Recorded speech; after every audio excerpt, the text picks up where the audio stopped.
Hello everyone, my name is Cambria and I am the Communications Director for the Listen First project. So what we're hoping to do is I'm going to have Annie Kaplan from Living Room Conversations join me, and we are going to talk a little bit about what Living Room Conversations is. And hello Living Room Conversations, welcome! I hope that's you, Annie. But this is going to be an opportunity to learn a little bit about the work of Living Room Conversations, as well as kind of see a little bit of a living room conversation in action.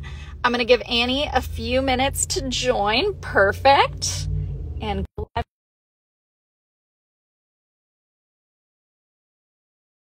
call right now. Hopefully.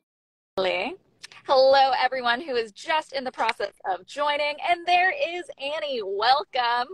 We are having a few people join us online right now, and Annie is with Living Room Conversations, and I am the Communications Director for Listen First project. Cambria, we're going to have a little bit of an opportunity to hear about one of our amazing bridging organizations in the space, Living Room Conversations. And then Annie and I are going to do a little bit of a model of what a Living Room Conversations kind of is. But to start with, Annie, I wanted to give you an opportunity to introduce yourself, and we want to hear a little bit about what Living Room Conversations is and what's your role with them. Yeah, so much, Cambria. So I'm the community engagement partner for Living Room Conversations. So through that, I offer training, resources, and support for our communities of practice, mostly libraries, and help them hold Living Room Conversations for their communities. So our organization is, one of many in the bridge building movement, and we focus on crafting effective and accessible tools for dialogue. So our mission is essentially to connect people and engage folks in conversation with each other. And we do this through offering conversation guides on over 150 topics, and we'll touch on those later in this. But we, really ultimately aspire to help shift our culture towards one that honors every person's desire to be seen and heard. Awesome. Well, thank you for that. And what are some of the ways that libraries are engaging with Living Room Conversations? Yeah, so we have, many ways that libraries are doing that. A few that I've seen here is basically holding community conversations using the Living Room Conversations format and conversation guides. So I just finished up a 3-month-long series with a public library here on talking about race. So each month we had a different conversation around that topic and got the community together to talk about that. We did another one here and at a different library in Colorado, and partnered with the Colorado Cross Disability Coalition, and held a conversation around mental health and your body. And things like that. So it's, manifests in various ways, but it's essentially, bringing the community together to talk about different conversation topics that the library thinks is relevant. Awesome. Well, that is great information to have. And for those of you that are just tuning in, I'm Cambria. I'm with Listen First Project. Annie is the community engagement partner at Living Room Conversations. We're hearing more about their organization. And for those that are interested, you can go to livingroomconversations.org. They also have a very active social media presence. Check out more than their 150 different guides and topics. There are ones on pretty much everything you can imagine, and they're always developing new ones. So what I wanted to do is, in addition to giving Annie an opportunity to talk about Living Room Conversations, Annie and I are going to kind of do a little mini bite-sized living room conversation together. Now, I do want to note that usually living room conversations are done as a structured 90-minute conversation. There are conversation agreements, which Annie and I will go through, but it is specifically designed to help people bring out talking about their own experience. Because so often when people sit down to have conversations, or not when they sit down to have conversations, just when you have conversations all around, it becomes more about facts and opinions, but it's not really tied into your personal experience, because the idea is that there are going to be people we disagree with, but we are each other's neighbors, our teachers, our friends, our church members, our family, and to be able to have conversations together and to be able to understand maybe there's an incredibly personal reason why someone believes something. So having that ability to draw in conversations that are based on personal experience. So we're going to do the conversation agreements in a second so you can hear kind of the model that Living Room Conversations is based off of. And then Annie and I are going to answer one question from 3 different guides together. We both will. So we're going to answer questions from the guides on being white in the anti-racist movement, climate change, and the LGBTQIA plus guide, all designed by Living Room Conversations. But before we go ahead and get started, I thought it would be beneficial for us to go through the conversation agreements together so you all can see what those are. So Annie, do you have them in front of you? Yes. Perfect. We're going to alternate reading them. So Annie, can you read the first conversation agreement? Yeah. So be curious and listen to understand. Conversation is as much about listening as it is about talking. You might enjoy exploring how others' experiences have shaped their values and perspectives. Show respect and suspend judgment. People tend to judge one another. Setting judgment aside opens you up to learning from others and makes them feel respected and appreciated. Try to truly listen without interruption or crosstalk. Note any common ground as well as any differences. Look for areas of agreement or shared values that may arise and take an interest in the differing beliefs and opinions of others. Be authentic and welcome that from others. Share what's important to you. Speak from your experience. Be considerate of others that are doing the same. Be purposeful and to the point. Do your best to keep your comments concise and relevant to the question you're answering. Be conscious of sharing airtime with other participants. And finally, own and guide the conversation. Take responsibility for the quality of your participation and the conversation as a whole. Be proactive in getting yourself and others back on track if needed. Use an agreed upon signal like timeout sign if you feel the agreements are not being honored. So those are the conversation agreements that everyone agrees to when you do a living room conversation. And not only can you get the guides online and host your own conversation, but there are also conversations that happen online that you can sign up for. So this is something that's being done both in person in people's living rooms, where this really evolved out of, at community centers like faith-based centers, libraries, schools, and also just online, meeting and connecting with other Americans. So it's a great opportunity to do so. But Annie and I have each agreed to highlight 3 of the questions that we wanted to talk about on this. And so the first question, Annie, do you have a preference of what guide we go through first? No, you can choose. Let's start with climate change. So one of the questions from the climate change guide that Annie and I have chosen to answer together is, what relationship do you have with the environment? What does the idea of what does the meaning, wow, this is one of those days. What meaning does the idea of environmental stewardship hold for you? So do you want to go ahead and answer that first, Annie, and then I can go ahead? Yeah, that sounds good. So I have like a very, very deep relationship with the environment and with the earth and with nature. It is like where I go when I need a safe space. It heals me in every way. It, of course, gives all of us life, but I find like I connect to life and beauty and just everything good in the world through the earth. So yeah, my relationship with nature is above pretty much everything else. And this idea of environmental stewardship, I know like the concept behind what we mean by stewardship, but a couple of years ago, I was working on a land acknowledgement statement for my library. And I had Dr. Joe Stallman, who was the director of the Seneca Iroquois National Museum, help me with it. And I sent him, a rough draft, and it was pretty bad.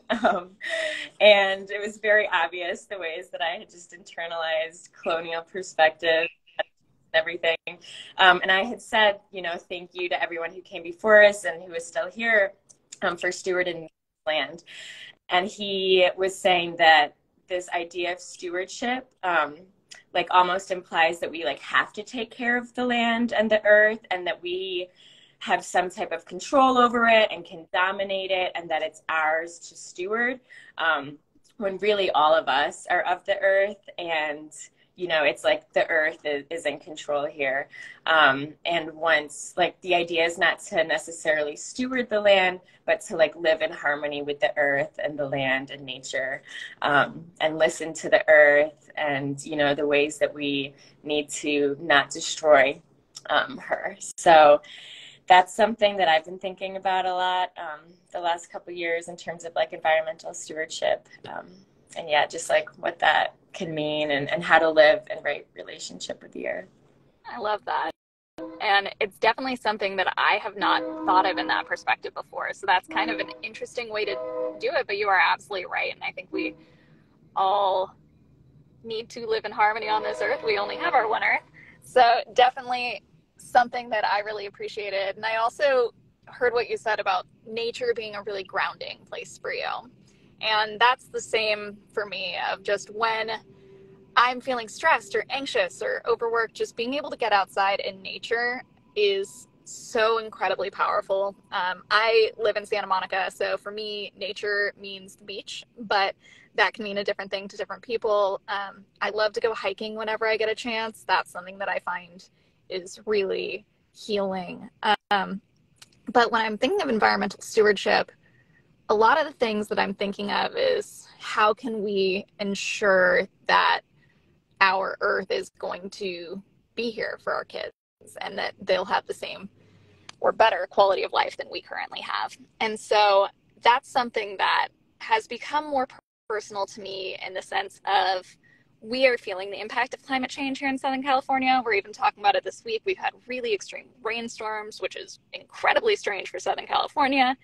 But I have friends that have moved out of California just because of the impact of wildfires and that they were having to constantly move because of the wildfires impacting them. I've had friends whose houses have burned down with wildfires. I've gone through quite a few earthquakes. And so for me, when I think of environmental stewardship, it's one of the things that I feel like is deeply personal and also profound in our society of how can we as an individual feel like we can make a difference, but at the same time, if everyone has that idea, like nothing is going to happen.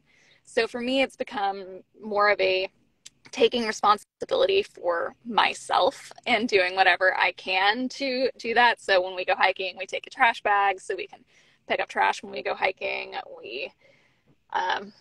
My city, Yorba Linda, just started recycling. Sorry, or just started composting, not recycling. They've been doing that for a long time. But that's just been something that I have noticed. Any other thoughts you had that you wanted to add on to our climate change conversation?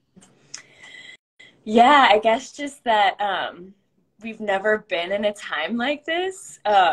We are like at the tipping point. We may have already passed it. But yeah, like I love what you said about it's up to like each one of us to, embody the changes that we need to make if we're going to live here sustainably.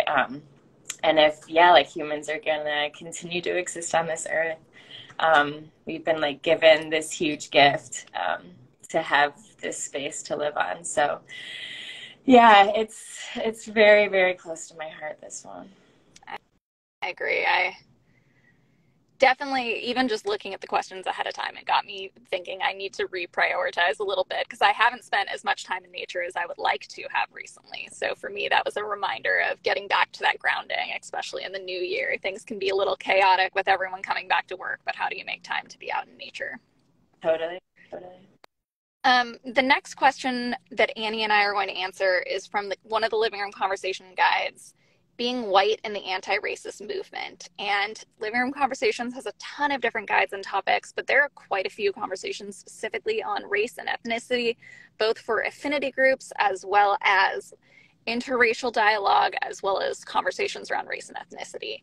So this guide is specifically on being white in the anti-racist movement. And the question that Annie and I are going to talk about is, how do you understand terms like white fragility, white guilt, white privilege, and white ally? What is it like to apply those terms to yourself? Do you want to go ahead and answer first, Annie? I know I keep putting you on the spot. No, I'm happy to. Well, so for me, I'm white, and my social location just makes me so ignorant of so many things. So my understanding of these terms is constantly evolving and changing and hopefully growing as I like continue to learn. But white fragility in my mind is this like very small window of tolerance, I guess you could call it, that like we as white people have to be like outside of our racial comfort zones, because we're so often in our racial comfort zones that it's like the moment we're not just completely insulated, we kind of just freak out. So for me, that looks like, you know, say I'm saying something that's just super white centered, and someone points that out to me, and like says something, and instead of just like taking a moment to reflect on like why my idea or view or whatever is problematic or like what its implications could hold, I just instead get like super upset and defensive or lash out.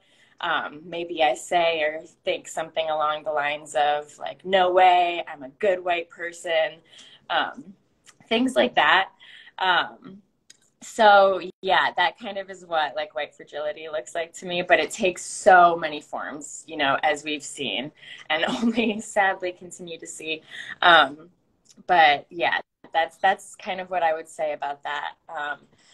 And then white guilt, that's a feeling I'm very, very familiar with. And in me, that looks like feeling guilty, you know, because the racial group I belong to is responsible for colonizing and destroying and harming like much of this world and continuing to do that.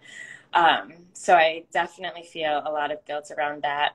And it's also the guilt that comes with realizing that like on an individual level, I've personally been complicit in upholding, you know, this system of white supremacy that we live in for most of my life. So there's definitely a lot of guilt that comes with that.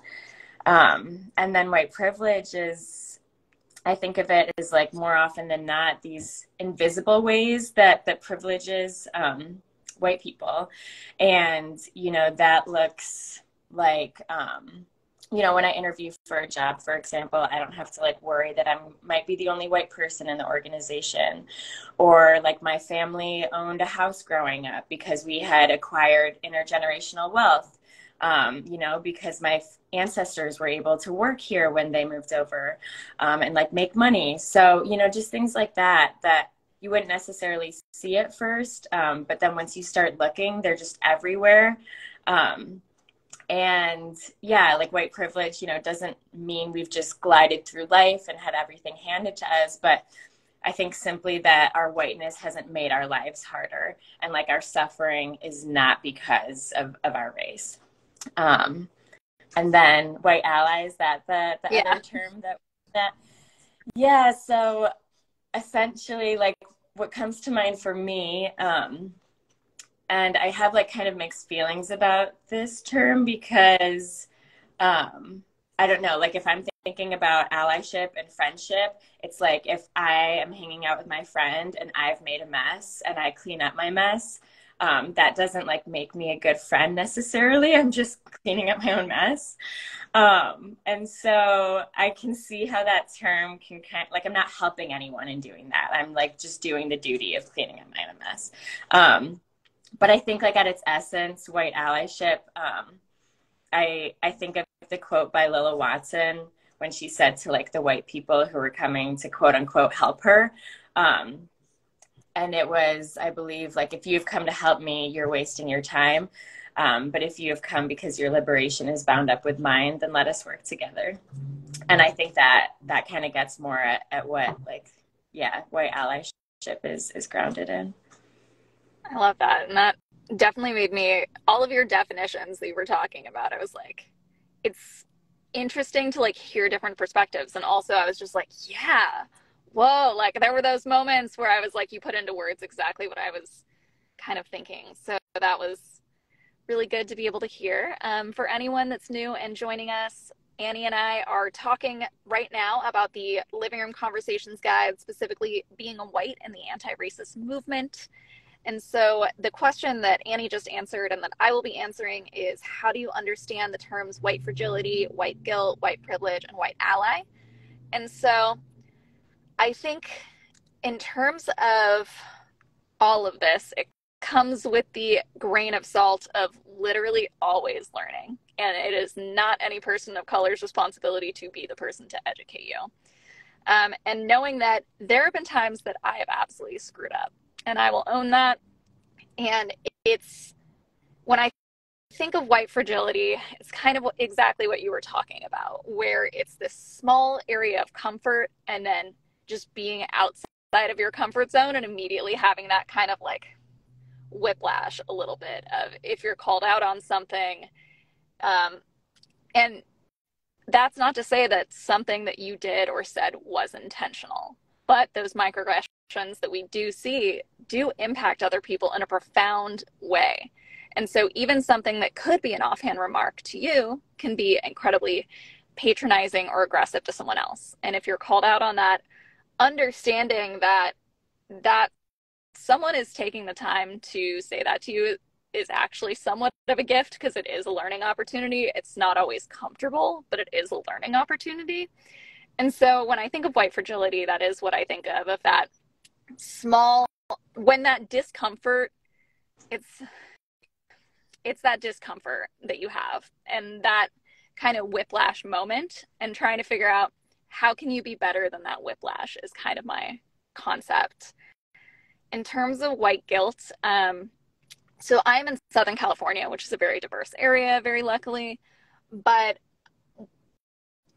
when I think of white communities, I think of cultures of power, which is a term that I learned really in grad school. But like, I belong to the culture of power of like, no matter what, like I will always be able to see people that look like me at the boards of organizations or the bank or in Congress. There are always going to be people that look like me. So when I think of that, like kind of like white guilt, it's somewhat belonging to that culture of power and knowing that that culture has been responsible for a lot of harm that other people have been. And I know that you were talking about like, a lot of times there'll be that reaction from people of like, oh, I'm a good white person. But even if you are not causing harm, not doing anything of that method, like essentially there has been a culture of power in the United States that has oppressed people. That is absolutely true. And so for me, I think just being able to look at the fact of, even in Southern California, even when I worked for national organizations, I've never worked for an organization that was not majority white. And that's just something of like, whether that's when I was working in nonprofits, whether I was working in politics, there is always going to be people that look like me. And so understanding like what voices are missing in the conversation, I think is something that's also really important for our movement, but as well as just when you're in nonprofits or groups, being able to understand that. White privilege somewhat goes along with that in terms of like, I do have some areas of privilege as a white person. If I walk into a store and I'm shopping around and I'm looking around, no one's going to assume that I'm shoplifting. But like those small things of, I know the conversations around white privilege come up a lot, specifically around, you can still have a difficult time and a hard upbringing if you're white. That's not to say that because you are white, you have had life easy. But the thing that has not made your life harder is your race. And I think that's the differentiation of, you can still have different areas of your identity that have made your life difficult. Class comes up a lot, but your race is not one of those things. And so like, that's kind of when I'm talking about white privilege. And then white allyship, I kind of like what you said about cleaning up your own mess, but also like really trying to, that's kind of the figure out what voices are missing in the conversation. I think so often there's kind of this idea of white saviorship, of coming in and helping people and imposing the idea that you think is what people need, but the community would tell you that that's not what they need. And I was thinking of, there was a big innovation called Play Pump that had to do, it was in Africa and it was around, I used to work for UNICEF, hence this analogy of this big innovation that came, that it was this children's play equipment that would generate water for a community. A great idea in principle. And yet when it was installed, it failed at huge rates. People weren't using it. It was really actually like damaging water supplies, so people were getting less water. And it's this idea that innovations that are designed outside of the space and with the people involved in them have a huge fail rate. And it's because you are not incorporating the right people in the conversations and you're not asking them. And so I think for me, that somewhat comes into like being an ally of understanding that you are going to screw up. I absolutely do, but trying to be better than the previous day, and also trying to understand that my perspective is not everyone's perspective, and being prepared to sit in discomfort a little bit. Any other thoughts you want to add there?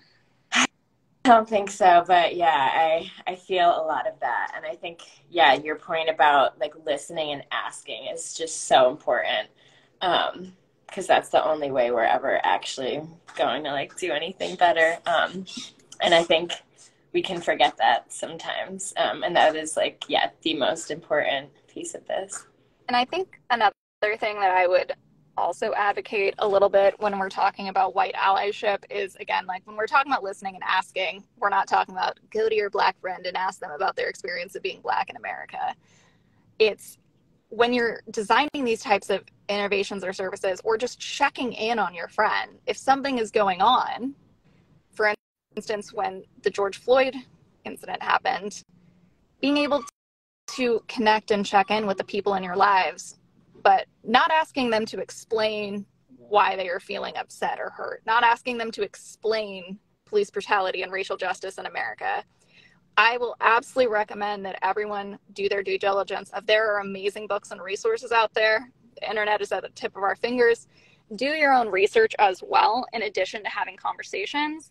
But there is so much just mental carrying that people of color have to do every day. And so it's not the responsibility of your friend with 10 million things going on in their life to try and make you understand this. So that is just an additional note I wanted to make. Yes, and I will just put out there as a little book plug, Me and White Supremacy by Layla F. Saad, Cast by Isabel Wilkerson, White Fragility by Robin DiAngelo are all just amazing books for that. Yeah, they definitely are. I've definitely read them, and they're, again, those things that I may not even think of have a huge impact on people. The last question that Annie and I are going to go over together is the LGBTQIA plus guide from Living Room Conversations, written by Annie. Wonderful. But the question... I got most of it from Justine Lee. She inspired... Justine. Oh, perfect. Even better. Justine Lee doing amazing things. We love and appreciate Justine. So that is good context. Thank you, Justine. So the question is, where do you experience tension, if any, between your LGBTQIA plus identity and other parts of your identity? And how does that impact you? Annie? Yeah, so I definitely do experience tension that shouldn't be there. Shouldn't is like a hard word, but so I'm bisexual and I'm also Christian, and ultimately what I know to be Christianity, what I know to be the teachings of Jesus Christ and God is, just like love, to love one another and be kind, and everything that my religion is rooted in love. And so I, with my own relationship with God, I know that God would never like judge or condemn me for loving someone. And that could like never be wrong. But, I was told by a lot of, the white who dominate institutional leadership roles within self-proclaimed churches that is wrong. And as much as I tried not to internalize that message, I definitely did. And I wasn't religious for most of my life because of that.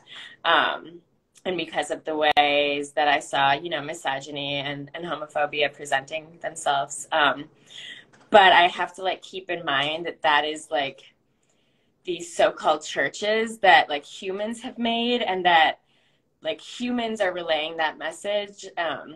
And God's not saying that message. So I definitely, you know, still have like residual feelings of conflict within myself, and kind of like second guessing some of the ways I feel, and if they are in alignment with like the greatest good and with love. So that's like a work in progress as I like continue to unpack that. But ultimately, I know that those messages I received aren't true, and that, you know, Christianity would never ultimately like stop me from loving someone or say that that's a bad thing. That's like everything that it's about. So yeah, that is that's something I'm always working on. I like that. And I'm also bisexual, and for me, one of the things that comes about that I don't know if you have experienced, but this idea of bisexual or erasure, or this idea that the B in LGBT is lowercase, of being bisexual, it's kind of this experience of being like too gay for straight spaces and too straight for gay spaces, which I get a lot of. Because I have equal attraction to both men and women, it is something that I feel like I get a lot of, especially because I also have a male partner. My partner and I have been together for 7 years. And so, especially in the LGBT community as well, I have a lot of straight passing privilege being a bisexual woman with a male partner, and a long-term male partner.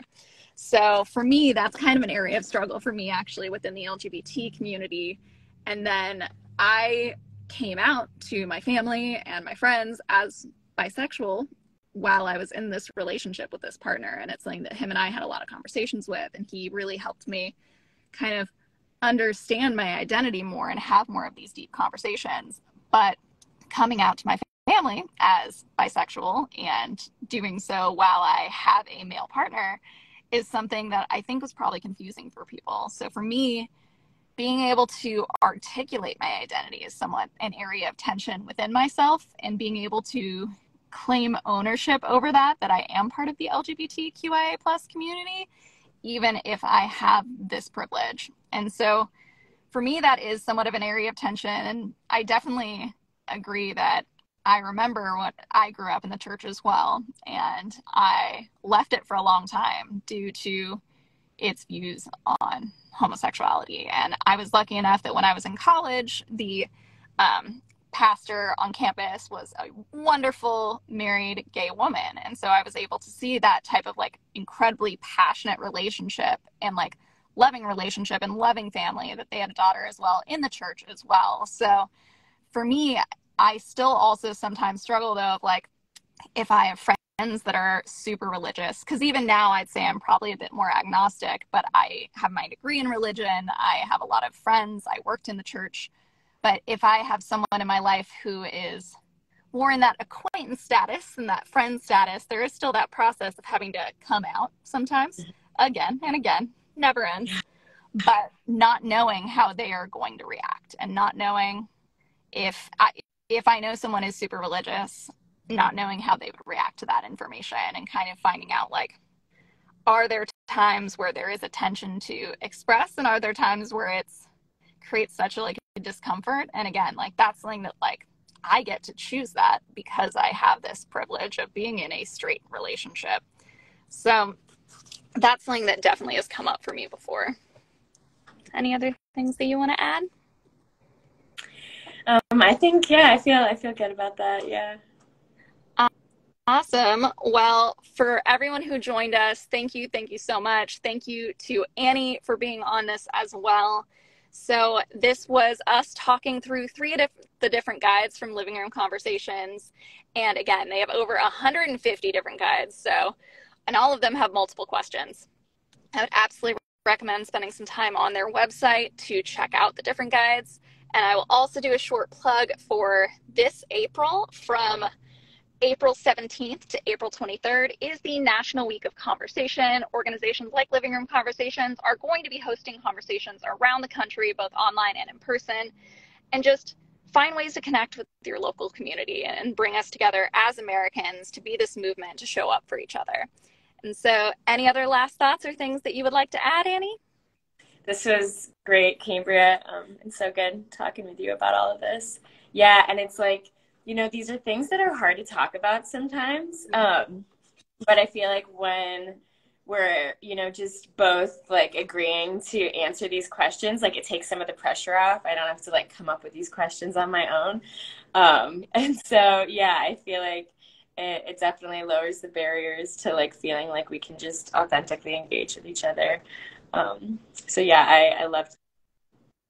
Yeah, I find it, the reason I like the living room conversation structure so much is really for that exact reason of just being able to, know everyone's going to answer that question, but also just like to take it from your own personal experiences, because none of those questions that we talked about, whether that was climate change or LGBTQIA plus identity or being white in the anti-racist movement, are conversations that I have had in my daily life where I've like thought specifically about that and then sat down and had that conversation. Like the guide really made me reflect back on my own identity and experience. And I really appreciated that about that. And I also appreciated hearing about your experience. Yeah, yes, likewise. I like always learn so much from everyone. And I learned a lot from you in this conversation. So thank you. Well, thank you as well. And thank you to everyone who joined us. I appreciate it. And have a great rest of your Wednesday and a great rest of your week. Thanks all. Bye.